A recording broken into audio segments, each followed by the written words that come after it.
আসসালামু আলাইকুম। তো এ পর্যায়ে কিন্তু ২ জন শিক্ষার্থীও বিশেষ করে পরীক্ষার্থী ২০২৫ এ এসএসসি পরীক্ষার্থীও কিন্তু করোনা আক্রান্ত হয়েছে। ইতিমধ্যে আমরা সংবাদটি পেয়েছি এবং এরই প্রেক্ষিতে কিন্তু দেশে কিন্তু ৩ জনের মৃত্যুও ঘটেছে। ঠিক আছে? আচ্ছা, এই পর্যায়ে আসলে স্কুল বন্ধ থাকবে কিনা এবং শিক্ষা বোর্ডগুলো কী করবে এটা তোমাদেরকে বিস্তারিতভাবে জানিয়ে দিব এবং সর্বশেষ আপডেটটা কী করোনা নিয়ে সেটাও তোমাদেরকে জানিয়ে দিব। আচ্ছা, অনেকের হচ্ছে স্কুল খোলার সামনে হয়তোবা ১ সপ্তাহ পরেই। তো এবং একই সাথে কিন্তু এইচএসসি ২০২৫ যারা পরীক্ষা দিবে ২৬শে জুন থেকে তাদেরও কিন্তু পরীক্ষা। ঠিক আছে? আচ্ছা, যারা পরীক্ষার্থী রয়েছে তাদের জন্য শেষে একটা চমক রয়েছে। অবশ্যই ভিডিওটি শেষ পর্যন্ত দেখবে।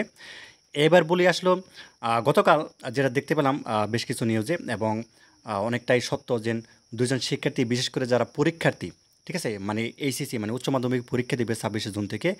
এই ২ জন শিক্ষার্থী বা পরীক্ষার্থী করোনায় আক্রান্ত হয়েছে। তো এটা কিন্তু বড় ধরনের একটা উদ্বেগ এবং হচ্ছে একটা বিব্রতকর অবস্থা।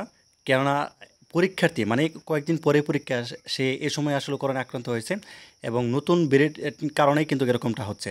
আচ্ছা, স্কুল বন্ধ থাকবে কিনা? যদি এই পরীক্ষার্থী বলো বা শিক্ষার্থী বলো আ যদি আক্রান্ত হয় এবং এখনো যেহেতু যথেষ্ট পরিমাণ সময় রয়েছে, ১ সপ্তাহের মধ্যে কি ঘটতে পারে এটা কিন্তু বলা যাচ্ছে না।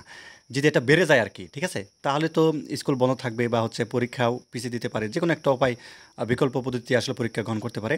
এটা এখন বলা যাচ্ছে না কিছু। তবে আমরা আরেকটু পর্যবেক্ষণ করে দেখি এবং কি নোটিশ দেয় সেটাও আমরা দেখব। আচ্ছা, করোনা ভাইরাসের যে প্রতিরোধ এটা কিন্তু স্বাস্থ্য অধিদপ্তর ইতিমধ্যে কিন্তু ১১ যে দফা সেটা কিন্তু নির্দেশ করেছে এবং এই ১১ দফা মোতাবেক কিন্তু সকলের কিন্তু এই বিধিগুলো মানতে হবে।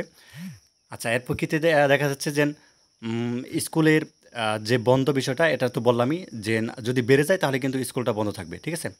আচ্ছা, আমাদেরকে ওয়েট করতে হবে আসলে পরিস্থিতি কোন দিকে যায় এবং শিক্ষা বোর্ড কী বলে সেটা দিকে ওয়েট করতে হবে। ঠিক আছে? তো এবার হচ্ছে এসএসসি ২০২৫ এর যে চমকটা সেটা দেখাচ্ছি। আচ্ছা, তোমরা জেনে খুশি হবে গত বছরে নয় এবছরে কিন্তু আমরা হচ্ছে এইচএসসি ২০২৫ এর বিজ্ঞান, মানবিক এবং ব্যবসা শাখার জন্য অল সাবজেক্ট সাজেশন মাত্র হচ্ছে ৳১৫০ বিনিময়ে দিচ্ছি। সিকিউ এবং এমসিকিউ আনসার সহ থাকবে।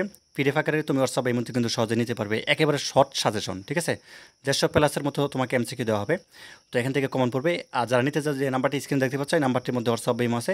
এখানে আমার সাথে সরাসরি যোগাযোগ করতে পারো। একদম শর্ট সাজেশন, ঠিক আছে? এক সাবজেক্ট শেষ করতে তোমার ১ দিন সময় লাগবে। তো ধন্যবাদ সবাইকে ভিডিওটি দেখার জন্য। আল্লাহ হাফেজ।